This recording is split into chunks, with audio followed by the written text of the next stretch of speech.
הדבש ועל העוקץ, על המר והמתוק, על ביתנו התינוקת שמורי לי הטוב, על האש המבוערת, על המים הזכים, על האיש השב הביתה מן המרחקים, על כל אלה, על כל אלה, שמור נא לי אלי הטוב, על הדבש ועל העוקץ, על המר והמתוק, על נטע הקור הנטוע, אל תשכח את התקווה, השיבני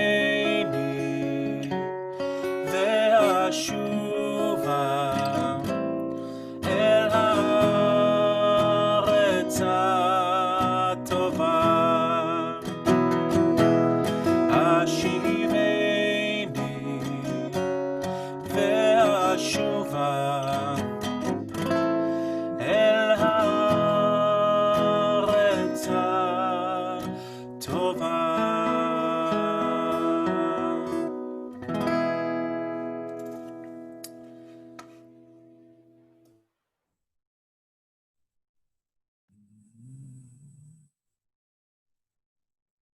All right, so that song needs no introduction. Al Kol Ele by Naomi Shemer. Everything's going to be okay, right? That's the meaning of that song. Except for maybe Korach, which we find in this week's parsha. Things don't end up so well for him. And once again, B'nai Israel, we do not learn our lesson. We've been complaining the entire book of Bamidbar. And we've been afflicted with punishment after punishment. Moshe Rabbeinu is, pleading for our lives. We saw a few weeks ago he was almost ready to end his own life because he was fed up, and Hashem is fed up with us. So we're going to dive in and take a look at exactly what happened. It's a pretty interesting story. And I will be mindful of the time. Again, I actually have a meeting at 9, so I will be cutting it at 9 at the latest. So I'll get the text up. We can follow along. And here we are. So, Parsha is called Korach. He is the main character. And let's find out a bit about him. So, Vaikach Korach ben Yitzhar ben Kehat ben Levi. Korach, son of Yitzhar, son of Kehat, son of Levi. V'datan Aviram b'nei Eliav. Ve'on ben Pelet b'nei Reuven. So, Korach took, Vaikach Korach. So, Rashi asks exactly what did he take? And he answers, he took a side. Apparently, he physically left the Levi'im, so we see that he comes from the Shevet of Levi, and he physically left that side, went to the other side, and he took Datan va'Aviram, who were the son of Eliav, and On, who was the son of Pelet, and those were all children of Reuven. So I think it's important to understand, first of all, Korach's lineage, and actually the Torah points out his lineage and therefore tells us that it's important to know where this man comes from. So just to put it into perspective, Kehat, right? So Korach's grandfather was Kehat, and he had a few sons. He had 4 sons, actually. I don't think I can name all 4, but I can definitely name 2 of them. Yitzhar, who is here, who is Korach's father, and Amram. Now, Amram is Moshe Aharon and Miriam's father. So it looks like Korach and Moshe would be, is it first cousins even? Yeah, because Kehat, right. So Yitzhar and Amram are brothers. So Amram is Korach's uncle. So Korach and Moses are first cousins. Rashi goes on to explain Korach's position. Okay, Korach is upset because we just learned in the previous parsha that who gets the task of what goes on in the Mishkan? Aharon's son, right, Itamar. And so Korach is upset because he feels that before it goes to the next generation, that he should be next in line. Yitzhar was the second eldest son of Kehat. Amram was the eldest, so he was cool with, Moshe being in charge because that was the sort of lineage order, right? Moshe's father was the oldest son. Korach's father was the second oldest son. So Korach feels that he should also have some kavod. So this is where his frustration comes from, is that he feels that he was passed over. And it went to, not to him, but to Aharon's sons. And Datan, Aviram, and On, these are characters that come up again and again as complainers. They are always complaining, and so they take Korach's side. And also, geographically, the tribe of Reuven was camped right next to Levi.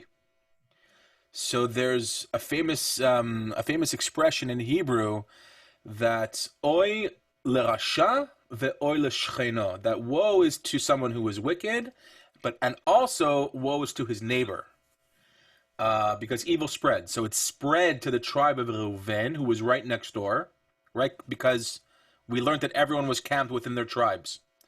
And Reuven and Levi, I think actually Reuven was just to the south of Levi. Levi was more in the center of the campsite, and all the other 11 tribes were sort of around Levi, and they were in the center because they were looking after the Mishkan, which was the portable temple, and all the other camps surrounded Levi, and Reuven had direct access to Levi, and they were affected, and so he was able to chop some people from the tribe of Levi. Hershey, do you hear me okay? Oh, he left. Just because I saw him inching up to his monitor. I don't know. So this is just putting this into perspective. That it's not just a complaint out of left field. It's Rashi explains why Korach's upset. Pasuk number 2.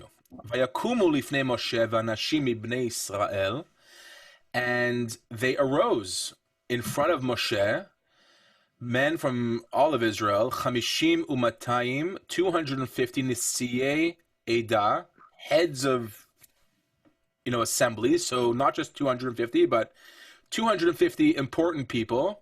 Kriyei moed anshe hem, and they were also chosen as part of the Moed. So all of Levi is chosen to worship in the Mishkan. It's just everyone has different roles. So 250 people arose in this latest rebellion, thanks to Korach. Vayikalu al Moshe v'al Aaron v'yamru alehem, and they gathered with Moshe and Aaron and said to them, Rav lachem, this is too much. Kichol ha'ida kulam kedoshim uvetocham Hashem. The entire assembly is holy, not just you guys. Uvetocham Hashem, and Hashem is with all of us. Umadua titnasu al kehal Hashem, and why do you raise up yourselves on top of the entire assembly of God? Right. So at Har Sinai, everyone heard Hashem's voice. Right, time and time again, everyone heard Hashem.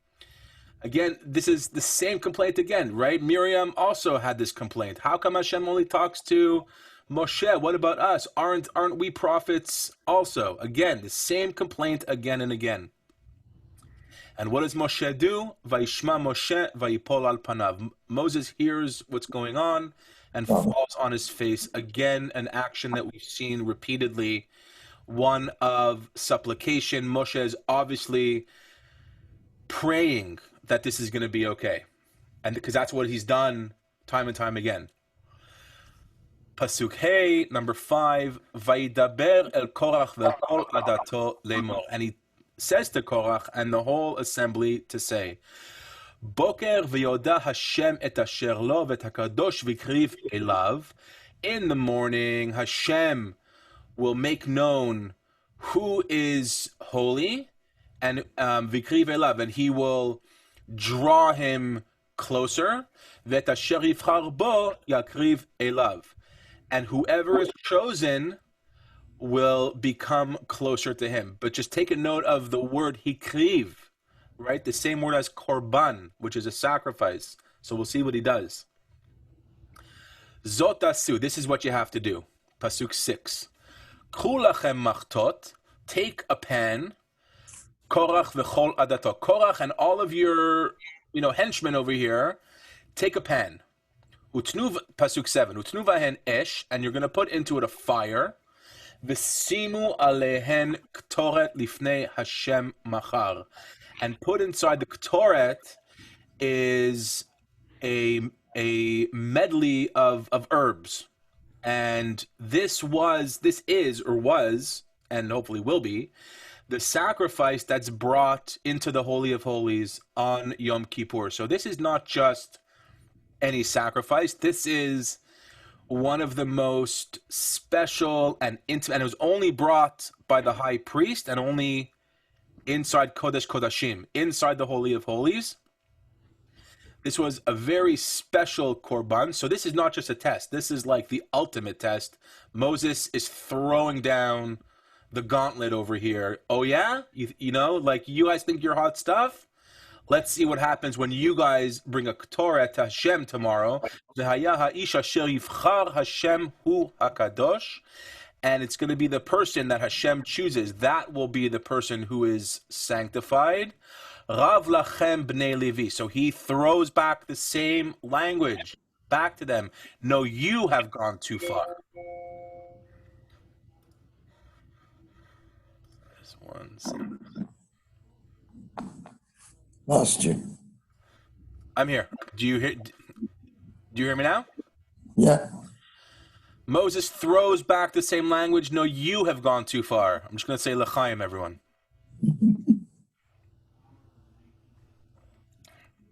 I always count on Gila to have a l'chaim. Pasuk 8. Vayomer Moshe Korach shimu na bnei Levi. Moses continues to say to Korach, listen up, sons of Levi. Hame'at mikem ki hivdil Elohei Yisrael etchem me'adat Yisrael lakriv etchem elav. Is it too little of you? Is it too little to ask ki hivdil Hashem Elohei Yisrael etchem, that God has set you apart from the entire assembly of Israel lakriv etchem elav? So basically Moses is saying, is it not enough that the entire tribe of Levi was chosen to serve Hashem, right? Like this isn't someone from Yehuda coming saying, how come Levi gets to choose and I don't get to choose or to serve inside, right? Moses is asking him, Korach, you are from the tribe of Levi. You get to do so much more than everybody else. Is it not enough for you? And to stand in front of the entire assembly and to guard them. Pasuk 10.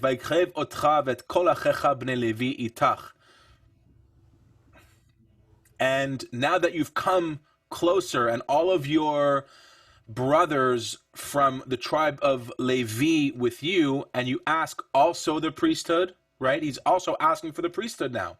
He wants to go into Kodesh HaKodashim because he feels slighted and stepped over.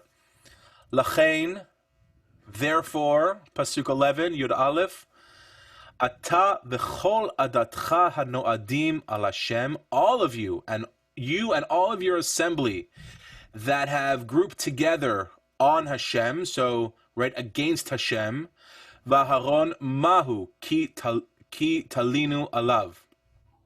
And who is Aaron that you should complain about, right? So he's saying like Aaron is such a great guy.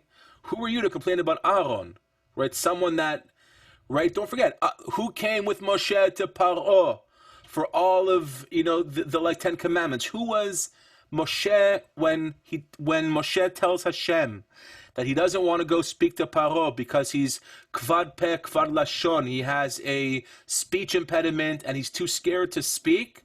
What does Hashem say back to him? Don't worry, Aharon achicha will be your mouthpiece. Aaron, your brother.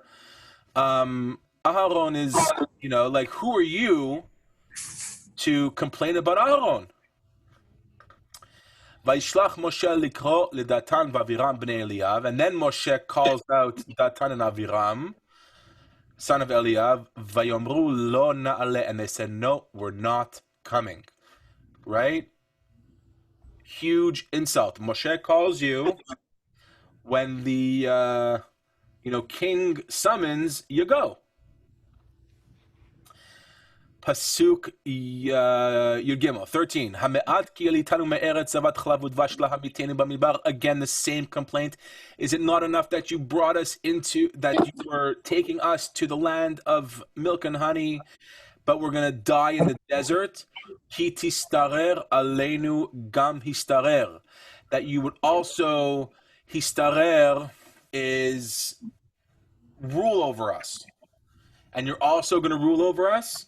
So is it not enough that I'm going to die in this desert, but I'm also feeling like a peasant and that there's people ruling over me, like I'm not even dying my own free man? Even if you had brought us to Zavat Chalav, to Eretz Yisrael, we're talking about here, Haviotanu, Vatitin Lanu Nachalat Sadeh Vacharem, and you gave us a field with vineyards. Ha'enei hanashim ahem tnaker lo na'aleh. Even if you did all of this, lo na'aleh, we would not come. So Datan and Aviram, two very stubborn people, they're not going to see Moshe Rabbeinu. And Moshe doesn't get angry very often, but here but it seems like he's been getting angry. Wait till we get into the book of Devarim. Vayichar leMoshe me'od. Moshe is very upset. Vayomer al Hashem, says to Hashem, Al tefen el minchatam. Do not accept their offering. Lo chamor echad mehem nasati. I have not done. This is like a funny Torah expression. I have not taken the donkey out of any of them. So, right, Moshe is saying that I would not even take their donkey. Velo hareoti et achad mehem. And I have not done ra. I have not done any evil. Hareoti, right, lishon ra, from evil. I have not wronged them. I have not done anything to them. Vayomer Moshe el Korach. Moshe says to Korach, Ata v'chol adatcha heyu lifnei Hashem. You and all of your assembly are going to come before Hashem. Ata vahem, you and them, v'Aharon, and Aharon machar, tomorrow. It's Judgment Day. Ukechu ish machtato, and every person should take his machta, his pen. Unetatem aleim ktoret, and you're going to put into it ktoret, which is that herb. Incense. Right? Offering. Vehikravtem lifnei Hashem ish machtato, and you're going to bring it before Hashem, every person and his pan. Chamishim umatayim machtot, 250 pans. Ve'ata ve'Aaron ish machtato, and also Aharon, you're also going to bring your pans. So Rashi explains on this, it's actually 252. because he then singles out Korach. Ata is Korach, and Aharon are 2 extra. So he didn't say 250 with, but he says there's actually 252 people. Anyone have any questions so far? Pretty. Did they really do something terrible? All they said to him in the beginning was, you have a lot of burden on you. And all this is a result of them saying that. So again, this is the same conversation that we've been having week after week. Is it that he has a complaint? Or is it that he's gathering up 250 people in a revolt and a rebellion, and to the point where they don't say they want to take over. They don't really say they want to take over. They're just making an observation. You have such a burden. Look at all the things that you're doing. Well, no, he's saying that I want the kehuna. Well, I don't know if he said that exactly.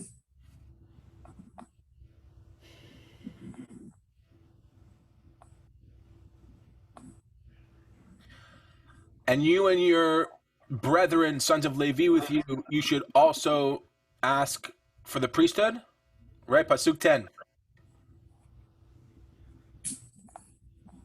That's his observation. But if you go back to number 3, all he's saying is you took too much upon you. Okay, I don't want to hold you up. So no, it's but then think of it this way: Moshe's almost giving him a chance. He's saying, "Okay, bring your offering tomorrow, and then we'll see." Okay, well, let's see what happens. I mean, I think we just know what happens. So, perhaps it seems a little harsh when all he wants to do is be a kohen, but maybe it gets worse. But it's also like this just happened 3 times in three other instances. And again, people are complaining and they're just not getting the point. Anyways, let's see what happens. 18. Vaikru ish machtato vaitnu alehem esh, and everyone took their pan and put into a fire.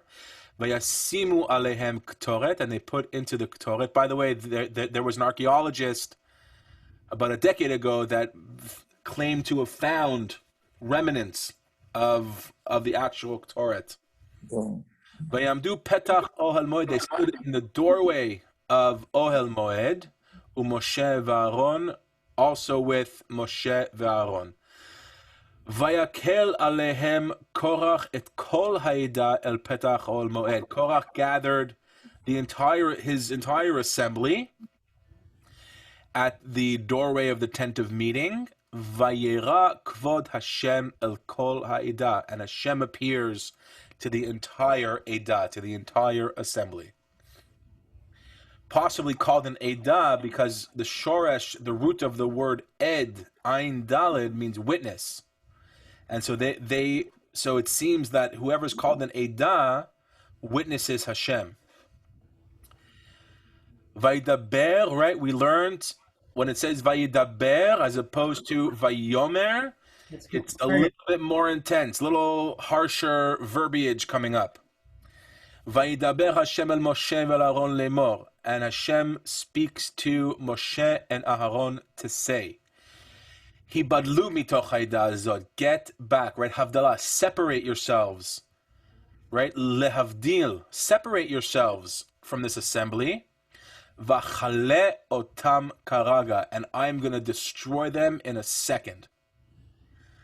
Vayiplu al pneihem bayomru, and again they fall on their faces and they say, El Elohei haruchot lechol basar, God, the source of all breath to all living things. Ha'ish echad yecheta v'al kol ha'ida tiktsof. One person sins, and you're going to take it out on the entire Eidah, the entire assembly. Again, right? So here he is, Moshe, you know, um, defending Korach to God. Vaydaber Hashem el Moshe lemor, and then Hashem speaks to Moshe. Daber el ha'eda lemor, speak to the assembly and say, He'alu misaviv lemishkan Korach, Datan v'Aviram. Get out of the way. Raise up yourselves from the surrounding of Mishkan Korach, of the Mishkan of Korach, Datan v'Aviram, and Datan v'Aviram. So Hashem is getting upset and basically telling them, don't go near Korach, Datan v'Aviram now. Vayakom Moshe vayelech el Datan v'Aviram, and Moshe gets up and goes to Datan v'Aviram. Right? Remember that he called Datan v'Aviram over to his place, but they didn't come. So he's now going to them. Vayelchu acharav ziknei Israel, and the ziknei Israel, the elders, went also. Vaydaber la'ida lemor, and he says to the assembly to say, Suru na me'al ohalei anashim hareshaim ha'ele, move out of the way of all these tents that belong to wicked people. Ve'al tigu bechol asher lehem, do not touch anything that belongs to them. Pen tisafu bechol chatotam, or else you're going to be wiped out with all of their sins. Bechol, in all of their sins.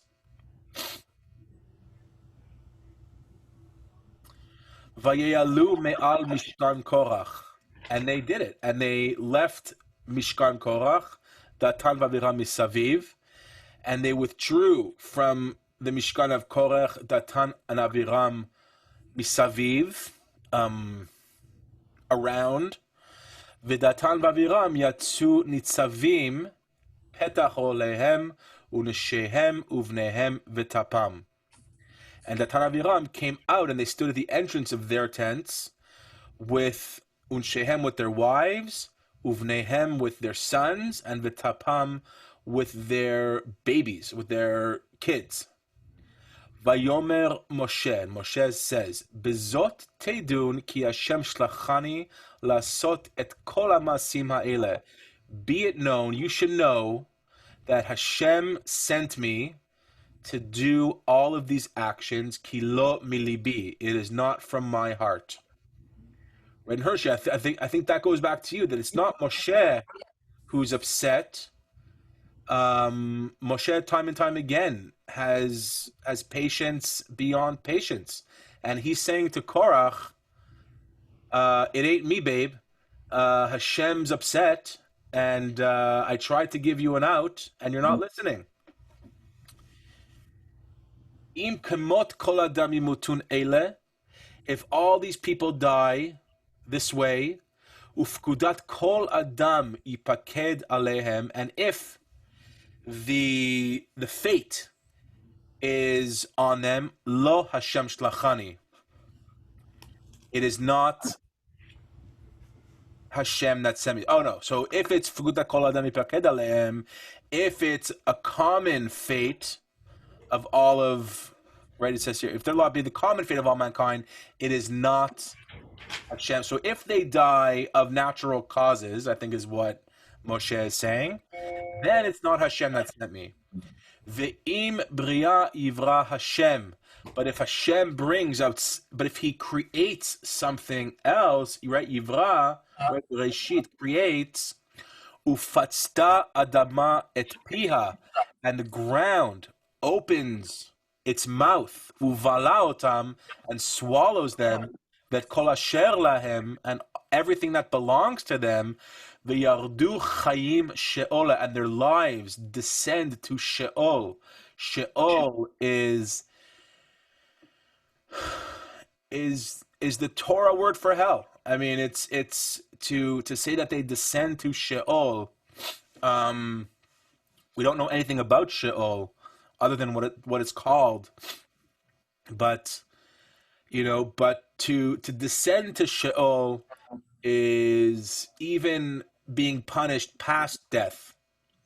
Vidatem ki ni'atznu hanashim ha'ele et Hashem. And you should know that these men, niatzu, spurned, I don't know about spurned.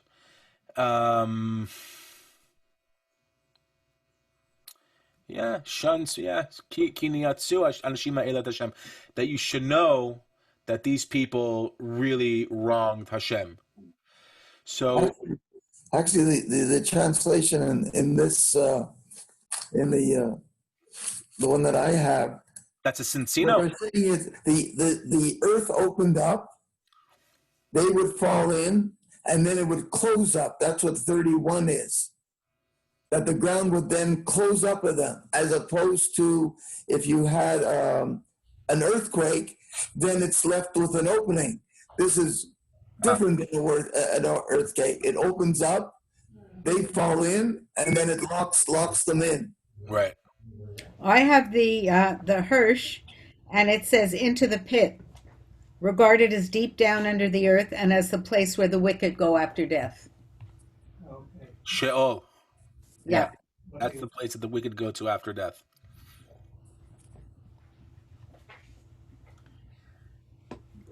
Hey, Ryan. Hi, how are you? Good. So just to catch you up for 1 second, Korach is starting a rebellion against Moshe. He feels slighted by not having the responsibility of a Kohen, of a priest, which would entitle him to bring certain sacrifices into the Holy of Holies.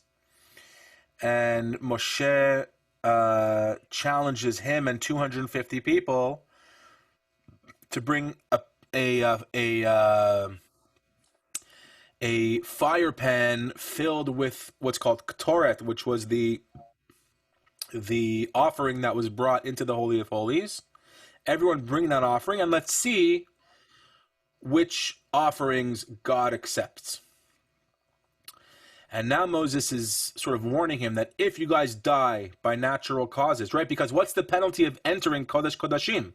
It's death, right? Unless you're the Kohen Gadol, you're going to die. What happened to Aharon's 2 sons only about 6 or 7 weeks ago, right? Nadav Vihu, it says that they run into the Mishkan because they wanted to serve, but they brought an Eish Muzar, they brought a foreign flame, and they were consumed and died.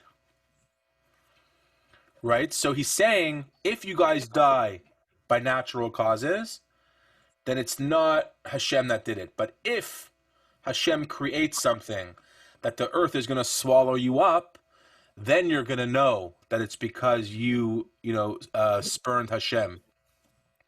And Ron 31, Vayihi kechaloto ledaber et kol hadvarim ha'eleh, and he barely finished saying all these things to them. Vatibaka ha'adama asher tachtehem, and the ground started to shake. Vatiftach ha'aretz et pia vativla otam vet batehem, and the earth opened its mouth and swallowed them, and their homes. Vet kol ha'adam asher lekorach vet kol ha'rachush, and all of the people that were with Korach, and all of their valuables, and all of their possessions.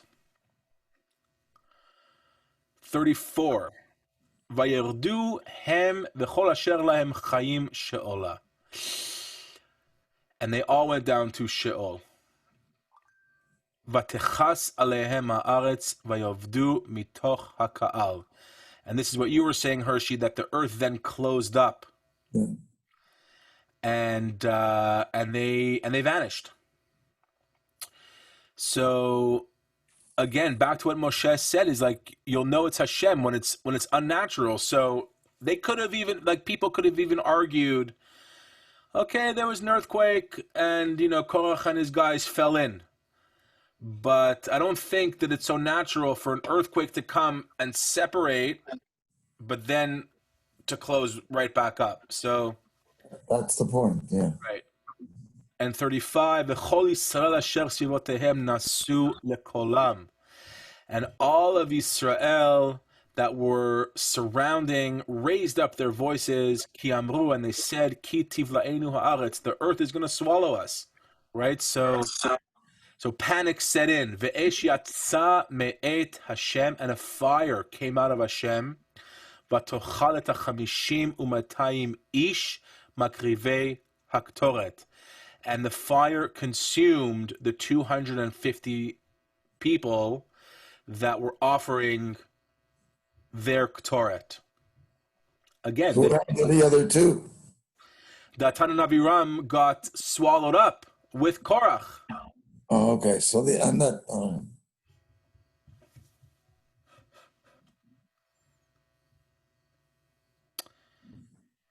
Any questions? Powerful. Very intense. But again, I think we're talking about this is the highest honor and the highest form of service to Hashem. You know, the very little that they talk about serving inside Kodesh Kodashim, they say panim el panim. Hashem would reveal his face. And Medrash teaches, oral tradition teaches that they used to tie a rope around the Kohen. And because they were afraid that if he died, how would you, how would you collect the body? So they would tie a rope around the Kohen. And if he didn't come out after, I guess, a certain period of time, they would yank him out. I haven't heard of any stories about, other than Nadav ve'Avihu, Aharon's other two sons that get consumed by fire. I haven't heard of any other high priests that went into the Kodesh Kodashim and didn't come out. But Korach didn't get the point. And I think it's such a high level of service and of righteousness that to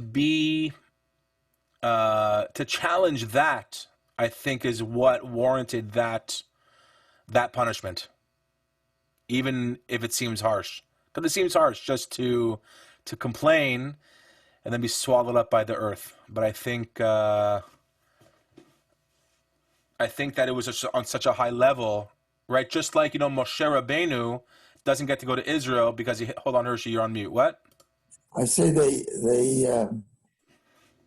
all they did was complain. I mean, for that, look what happened, Right. But they didn't just complain. They complained about not being Kohen Gadol. They complained about not going into Kodesh Kodashim. And then they brought the highest form of sacrifice, which, to bring it in a false way, they all knew what happened to Aharon's sons, right? It's his two nephews. It's his two second cousins. So he was well aware of what happened to them and what happens to someone who brings that type of offering that doesn't have the right to.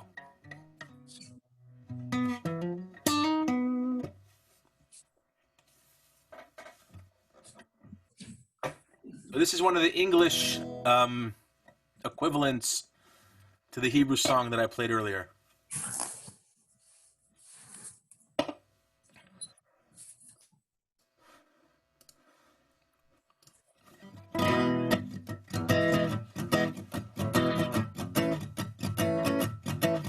Don't worry about a thing, 'cause every little thing is gonna be alright. Saying don't worry about a thing, 'cause every little thing is gonna be alright. Rise up this morning, smile with the rising sun. 3 little birds each find my doorstep, singing sweet songs of melodies pure and true, saying, this is my message to you. Saying, don't worry about a thing, 'cause every little thing is gonna be alright. Singing, don't worry about a thing, 'cause every little thing is gonna be alright.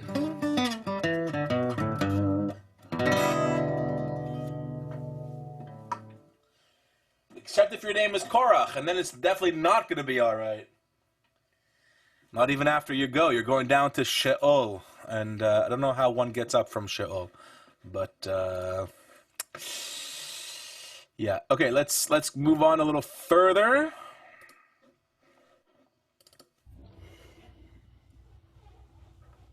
I'm going to have to leave you guys. Thank you. Okay, good night, Gila. Have a good evening. No. Hi, Gila. Well, should we call it a night, or should we go into chapter 17 for Well, you have to be. Where am I? what, Hershey? I'm muted. I don't know. You have to leave too, so maybe we shouldn't. Maybe we should It's a stop. good point. Time. Can we just have a I little have discussion 17 in minutes. general? I'm sorry? I just want to point out that we had a bunch of other people that used to join with us, Yeah. and we lost them. I think the problem is that there's no notification sent out, like this morning or sometime today, reminding people. People forget. Did the weekly newsletter not come out this No, No, I didn't get it. no, not yet.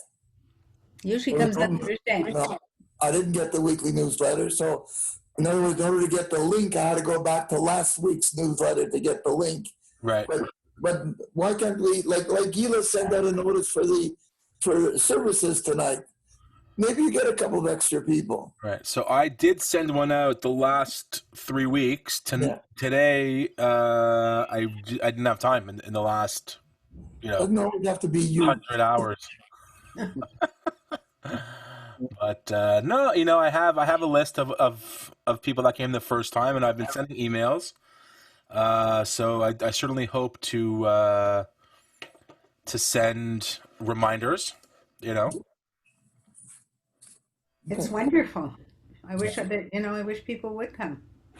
Yeah, and maybe we have some discussion or something.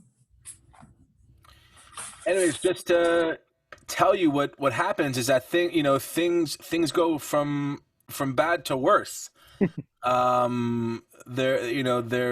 a whole rebellion starts, a whole plague starts, and I think 40,000 people die. And the Torah says 14,700. I'm sorry? 14,700. 14,000? 700. Line 14 in paragraph 17. All right. Well, that's still still a bunch of people. Yeah. And then I'm trying to remember how it ends. But I think that's pretty much how it ends. And then the Torah, I think, goes on just to explain to Aharon and to his sons and to his lineage on how to properly serve as, Kohanim.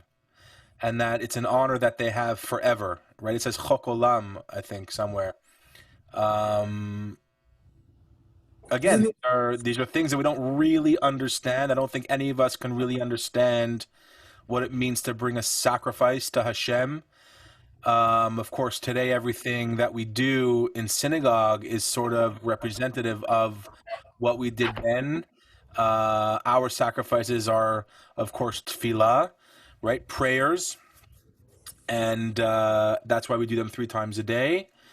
And even the bima and the shulchan on the bima, the table on the bima, is symbolic of the altar and how you would have to go up to the altar, which is why bimas are always raised, and they're called bimas, which literally means a stage. But we don't.